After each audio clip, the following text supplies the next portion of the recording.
Hi there, Shauna Spear with the Spear Group and William Ravis Real Estate. I'm here today with Barbara Chaves of Chaves Gardens in Middletown. And we're here today to talk a little bit about, first of all, the rumor that Chaves Garden had closed, and then secondarily to find out really what we should do with our gardens now that we're approaching the end of summer and how to best prep our gardens for the fall and the winter. So Barbara, tell us a little bit about what happened and the changing of ownership and what's going on. Okay, so I'd love to, because there's a lot of misconception out there. Okay. First I want to say we are going to stay in business. We will be here next year.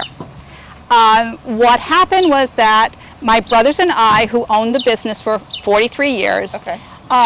Sold the property last year. This was always to fund our retirement, and my brothers are of retirement age, so it was our plan to sell the property. With that, I didn't want to retire yet, so I rented back the building. Not yet. I rented back the building from the Noons, who bought the property, and so it was a win-win situation. So we'll be here, don't you worry. Indefinitely, until you decide to retire. Well, I don't know indefinitely, but... Okay, great. Well, that's wonderful news. Thank you. I'm glad to hear that. Because I always come every winter and I do a wreath making class that she does at Christmas time, and it's wonderful. Thank you. And so tell us a little bit about what should we be doing to prep our gardens this year for in August, as we're going into August. Awesome. All right, so there are 3 very important things to remember in August and July, really. Water, first of all. Water, second of all.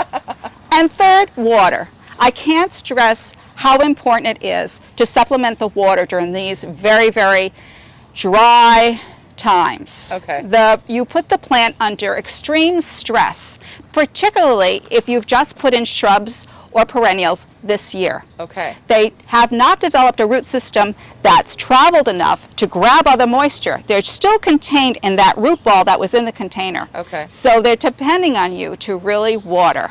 And even if they are mature plants, you still probably need to water. If you're seeing stress would be either wilting or drying of the tips. Yep. It means it's under dry stress, and I would probably water. Okay, because I've experienced that in my own little backyard garden, because I have been so busy that I'm never home. Right. And the flowers and stuff didn't last as long as I would have hoped they would have this year, but they did last longer last year because they were being watered regularly. Exactly. So I'd like to tell you how to water, because that's very important too. Taking a hose and a sprayer and doing this, no. Okay. Absolutely not. All you're doing is getting the foliage wet and maybe the ground wet. Okay. What you need to get soaked is the roots. Okay. You got to go down 4 or 5 or 6 inches down with moisture in order to really make a difference. Okay. The best way to do that, first of all, is to get a hose that's lightweight and doesn't kink. There's nothing more infuriating than getting a hose that's always kinking on you or that's really heavy to drag. Now this one doesn't have the holes that come out of it. No. Okay. No, this is not a soaker hose. Okay. This is a regular garden hose. Okay. And I really, really love this hose. It's called 0G, and I can't say enough about it. So do that. Secondly, you want to be able to do a spray or a stream of water that's gentle. Again, you know what I was saying about this as a no-no. You don't want to spray water on the ground that's just going to go this way. Not getting to the center of the root ball, it's just spreading out this way. So in order to do that, you have to go gently and slowly. More like a sprinkle? Yep. Okay. In some cases, if it was a large tree like this, I would take the end of the hose without the sprayer on it. Yep. I would put it by the plant as a trickle for about an hour. Okay. Just so slowly it works into the ground. It's not beating off the top and going away. Gotcha. So it's really, really important to do a slow drip or spray. Okay. And what about like hydrangeas and things like that? Mm-hmm. So hydrangeas, you'll see this time of year, they during the heat of the day, if they're in mostly sun, they wilt. Okay. That's their way of protecting themselves from a lot of moisture loss. Okay. when the sun goes in and we get cooler in the evening, they come back out. Okay.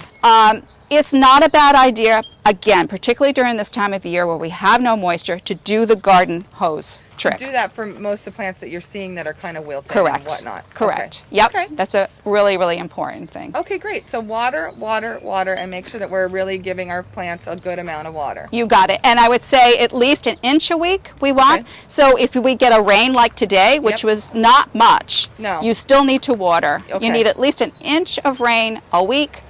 Or you need to water, and I would say you need to do this into when the ground freezes. So we're Okay. doing this into November. Okay, so don't be mistaken by this little drizzle that we're getting today. It's Correct. not going to water your plants enough. Exactly. Okay.